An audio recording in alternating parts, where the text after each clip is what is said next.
10월 14일 수요일 새벽 기도회를 하나님께 올려드리겠습니다. 함께 하실 찬송은 찬송가 322장입니다.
오늘 저희들에게 주신 하나님의 말씀은 예레미야 48장 1절부터 25절까지의 말씀입니다.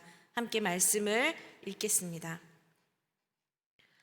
모압에 관한 것이라 만군의 여호와와 이스라엘의 하나님께서 이와 같이 말씀하시되 오호라 느보여 그가 유린 당하였도다.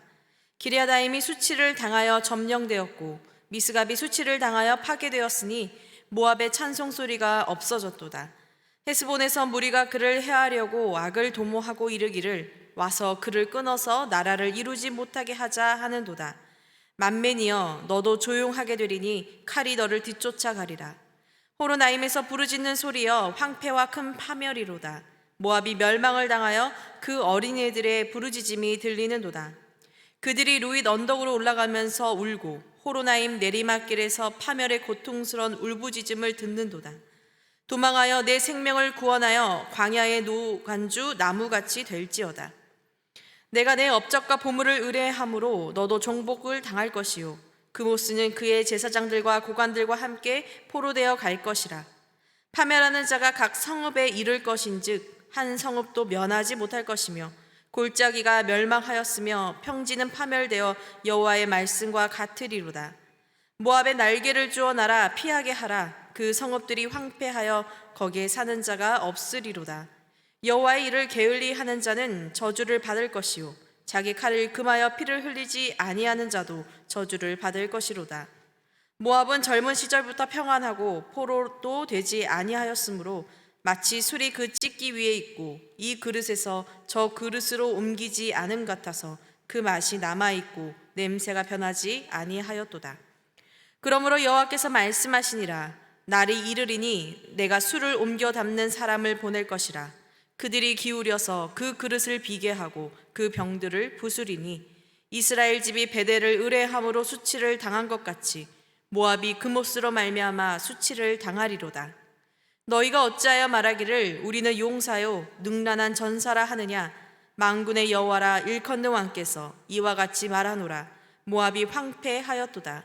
그 성읍들은 사라졌고 그 선택받은 장정들은 내려가서 죽임을 당하니 모압의 재난이 가까웠고 그 고난이 속히 닥치리로다. 그의 사면에 있는 모든 자여, 그의 이름을 아는 모든 자여, 그를 위로하며 말하기를 어찌하여 강한 막대기 아름다운 지팡이가 부러졌는고 할지니라. 디본의 산은 따라 내 영화에서 내려와 메마른 데에 앉으라. 모압을 파멸하는 자가 올라와서 너를 쳐서 내 요새를 깨뜨렸음이로다. 아로엘에 사는 여인이여, 길 곁에 서서 지키며 도망하는 자와 피하는 자에게 무슨 일이 생겼는지 물을지어다. 모압이 패하여 수치를 받나니 너희는 울면서 부르짖으며 아르논가에서 이르기를 모압이 황폐하였다 할지어다. 심판이 평지에 이르렀나니 곧 홀론과 야사와 메바악과 디본과 느보와 벳디블라다인과 기리아다인과 벳기물과 벳무온과 그리옥과 보스라와 모압 땅 원근 모든 성읍에로다. 모압의 뿔이 잘렸고 그 팔이 부러졌도다. 여호와의 말씀이니라. 아멘. 애굽과 블레셋에 이어 이방 민족들에 대한 심판의 말씀, 바로 그 세 번째 심판의 대상은 바로 모압 백성들입니다. 모압에 대한 심판은 바벨론에 대한 심판의 말씀 다음으로 두 번째로 성경에 길게 표현하고 있는 것만큼 그만큼 모압에 대한 죄가 얼마나 컸는지를 하나님이 그 말씀을 통해 보여주신다는 것을 예상할 수 있습니다. 그래서 오늘 말씀을 보면 모압이 당할 심판의 모습이 얼마나 참혹한지를 그대로 전해주고 있습니다. 아마 여러분들 중에는 전쟁을 직접 경험해 보신 분들도 있으실 것이고요. 또는 간접적으로는 영화나 다큐멘터리를 통해서 전쟁의 참상이 얼마나 끔찍한지를 알고 계시리라 믿습니다. 백성들은 이곳 저곳에서 죽어나가고 수많은 사람들이 죽음을 피하고자 피난길에 오르며 부모를 잃은 어린아이들이 울부짖는 바로 그러한 참상이 바로 전쟁의 모습이기 때문입니다. 그런데 바로 오늘 말씀을 보면 이와 같은 모든 모습들이 모압에게 있을 것이다 라고 하나님이 말씀을 하고 계십니다. 그런데 여러분, 사실 이 모압이란 나라는 이런 전쟁을 예상할 만큼 그렇게 전쟁에 아주 가까웠던 민족이 아닙니다. 그들은 마치 온실 속의 화초처럼 역사상 아주 평안하고 안전한 시대를 살아왔던 민족이기 때문입니다. 어떻게 모압이 이렇게 외부의 공격 없이 편안하게 살 수 있었을까요? 그 이유에는 여러 가지 이유들이 있습니다. 그 중에 첫 번째는 그들이 살고 있는 그 지역의 지리적인 특성 때문입니다. 모압은 사해 바다의 동쪽에 위치한 지역으로 고원지대에 이루었던 민족들입니다. 그래서 높은 곳에 성읍을 지었기 때문에 쉽게 외부에서 공격하고 침투할 수가 없는 그런 군사적으로 좋은 위치에 그들이 살고 있었습니다. 또한 그 지역에는 비가 많이 내리는데요. 또한 그 비가 그냥 다 바닥으로 빠져나가는 것이 아니라 그 물이 잘 빠지지 않아서 가뭄이 든다 할지라도 그 물이 넉넉해서 목축과 포도 농사에 좋은 요건을 갖추고 있는 곳이 바로 모압이 살았던 땅의 지역이었습니다. 그래서 오늘 11절의 말씀을 보면 하나님은 이 모압에 대하여 이렇게 말씀하고 계십니다. 젊은 시절부터 평안하고 포로도 되지 아니하였으므로 마치 술이 그 찢기 위에 있고 이 그릇에서 저 그릇으로 옮기지 않음 같아서 그 맛이 남아있고 냄새가 변하지 아니하였도다 라고 말입니다. 즉 모압은 마치 포도주 중에서도 가장 좋은 상품의 포도주 같다라는 것입니다. 포도주가 숙성되어가는 과정 속에 그 찌기가 다 가라앉고 그 위에 맑은 물이 잘 숙성되어서 좋은 포도주의 맛을 내었을 뿐만이 아니라 한 번도 그릇을 옮긴 적이 없었기 때문에 그 맛이 변하지 않고 최상으로 유지되는 그런 상태가 바로 모압의 모습이라는 것입니다. 다시 말해 그들의 삶은 언제나 편안했고 모든 나라에 비해서 아주 좋은 그런 것들을 가지고 있었던 나라라는 것입니다. 사실 이런 점을 보면 이스라엘이 살아왔던 가나안 땅보다 어쩌면 이 땅이 더 비옥한 땅이 아니었을까라는 생각을 갖기도 합니다. 그런데 한 가지 이들이 이렇게 이런 조건들만이 아니라 더 좋은 조건에서 이들이 살 수 있었던 이유는 바로 하나님께서 이들을 보호하셨기 때문이라고 들 수 있습니다. 바로 이 모압은 롯의 후손이기 때문입니다. 아브라함의 조카 롯이 소돔과 고모라의 멸망 가운데서 빠져나온 이후에 자신의 큰딸을 통해서 태어난 후손이 바로 이 모압 족속입니다. 그래서 모압은 이스라엘과 혈연 관계에 있었기 때문에 하나님께서 이스라엘이 가나안 땅으로 들어가는 그 여정 중에 모압은 공격하지 말고 비켜 지나가라 라고 말씀하시면서 모압을 보호하였습니다. 즉 이렇게 수많은 복을 받은 백성들임을 알 수 있습니다. 그런데 문제는 바로 그와 같던 모압이 하나님의 심판을 받았다라는 것입니다. 여러분, 오늘 말씀 1절부터 6절까지의 말씀을 보면 모압의 모든 성읍들이 유린당하고 수치를 당하고 파괴하고 멸망당했다라고 기록되어 있습니다. 그것도 난공불락의 요새로 불리고 있는 그들의 가장 튼튼한 군사적인 성읍부터 하나님이 그들을 치시겠다라고 말씀하십니다. 사람들은 오르고 내리고 가는 모든 길 가운데서 울부짖으며, 특별히 어린아이들의 울부짖음이 사방에서 들릴 것이다 라고 오늘 말씀은 이야기합니다. 모압의 찬송 소리가 없어졌도다 라는 이 말을 통해서는 바로 모압이 갖고 있었던 모든 부귀 영화가 한순간에 사라질 것임을 이야기하고 있습니다. 그들이 광야로 피해봤자 노간주 나무처럼 광야에 핀 정말 물이 없고 아무것도 없는 거기서 자라는 나무의 처새와 같을 것이다 라고도 말씀하십니다. 그리고 이런 일이 절대로 피해갈 수 없다는 것을 9절의 말씀을 통해 보여주시고 계시는데요. 9절에 보면 모압에 날개를 주어 날아 피하게 하라 라고 오늘 말씀하고 있습니다. 날개를 달지 않아 피하지 않으면 그들 모두가 다 죽을 수밖에 없다라는 것입니다.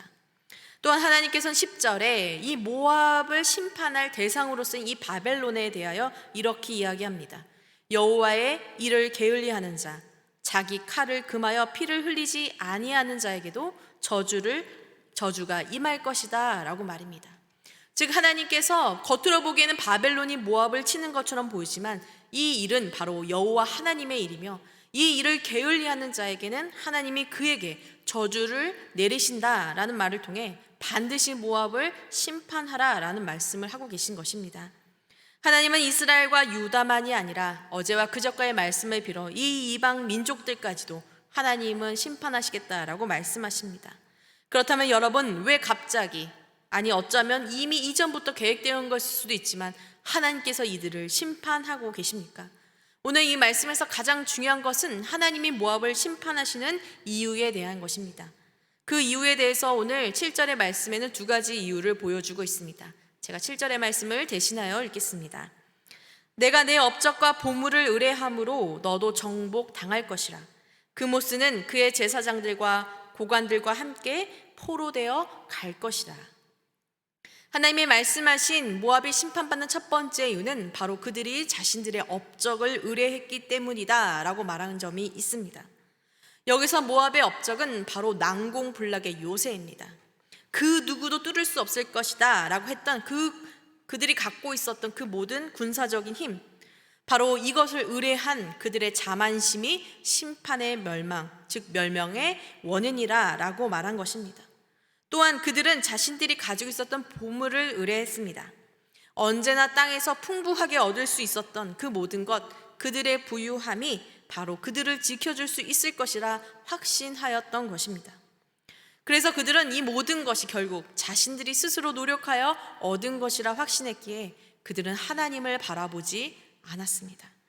그리고 여러분, 그렇게 하나님 없이 살아왔었기 때문에 그들은 더 큰 힘을 갖기 위하여 바로 그모스, 즉 불이라 불리고 전쟁의 신이라고 불리는 이 그모스를 바로 섬기기 시작했던 것입니다. 이 그모스 신은 암몬 족속이 섬겼던 몰렉의 신과 비슷하여서 여러분, 자녀를 제물로 바치는 그런 인신제사가 있었던 그런 신입니다. 모압은 자신들을 더욱더 강하게 지켜줄 바로 그 전쟁의 신인 그모스를 섬겼기 때문에 그들을 그모스 족속이라고도 부르기도 합니다. 그러나 여러분, 그들이 가진 훌륭한 자연 조건, 군사적 조건, 경제적 조건, 그리고 그들에게는 그들이 숭상하는 전쟁의 신이 있다 할지라도 여러분, 그들이 갖고 있었던 모든 것은 그들에게서 나온 것이 아니며 그들을 지켜줄 분 또한 그모스 신이 아님을 그들은 알지 못했습니다. 절대 무너지지 않아 라고 생각한 그들의 자만심을 오히려 하나님은 오늘 꾸짖으십니다. 너희들은 정복될 것이다 라고 말이죠.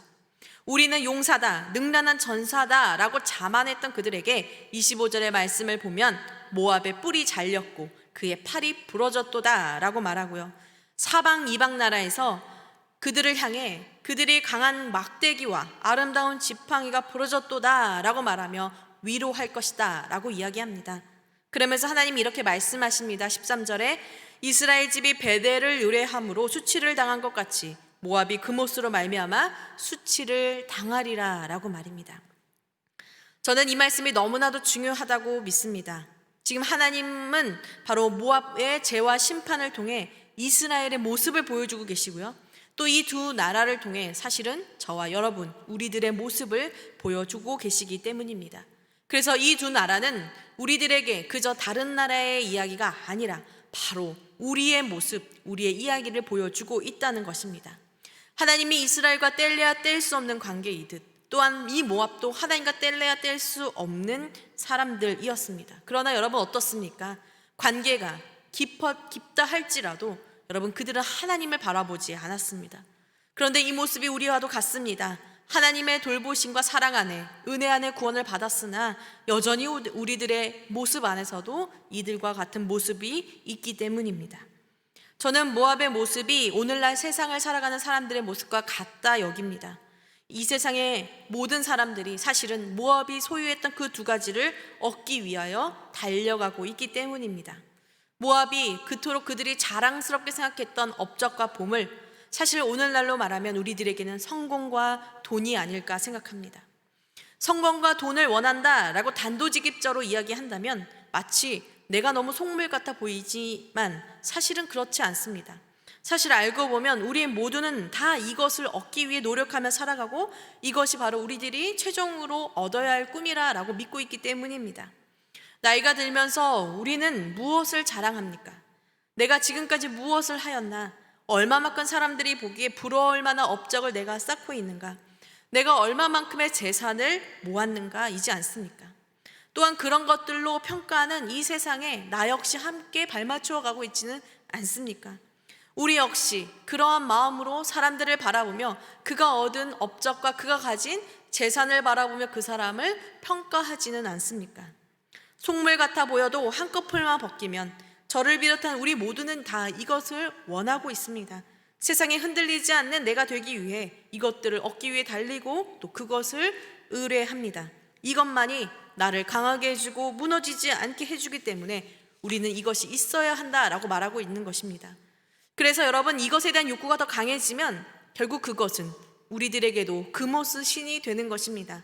더 강해지기 위하여 결국 자신의 가장 소중한 자녀를 그냥 그들의 그 불 가운데로 지나가게 하는 것처럼 여러분 우리가 다른 것에 우리가 우상에 우리의 마음을 모두 다 빼앗기게 되면 결국 가장 소중한 우리 자신을 우리의 시간과 열정과 모든 것을 결국 우상하게 내주는 삶을 살아가게 되기 때문입니다. 그러나 여러분 하나님이 오늘 우리들에게 주신 메시지는 무엇입니까? 그 강함과 업적과 그 재산이 너를 지켜주는 것이 아니라 바로 너희를 지켜주는 것은 바로 하나님 자신이라 라고 말씀하고 계십니다. 만약 우리가 하나님 대신에 그것들을 전부인 양 하고 살아간다면 오히려 우리가 의지하는 그것이 멸망의 원인이 될 것이다 라고 말씀하십니다. 하나님은 오늘 그 모든 것의 출처가 어디 있는지를 우리로 하여금 깨닫게 하기를 원하십니다. 모압이 가진 모든 것은 모압의 것인가 아니면 그모스의 것인가를 다시 한번 확인하라는 것입니다. 다시 말해 모압에게 주신 모든 복은 바로 복의 근원이신 하나님으로부터 시작되었다라고 말씀하십니다. 소돔과 고모라의 멸망 속에서도 다시 새로운 민족을 이루게 하신 하나님의 은혜, 이스라엘에게 공격하지 말라 하시면서 그들을 보호하신 하나님의 은혜, 그것을 깨달아 알라는 것이죠.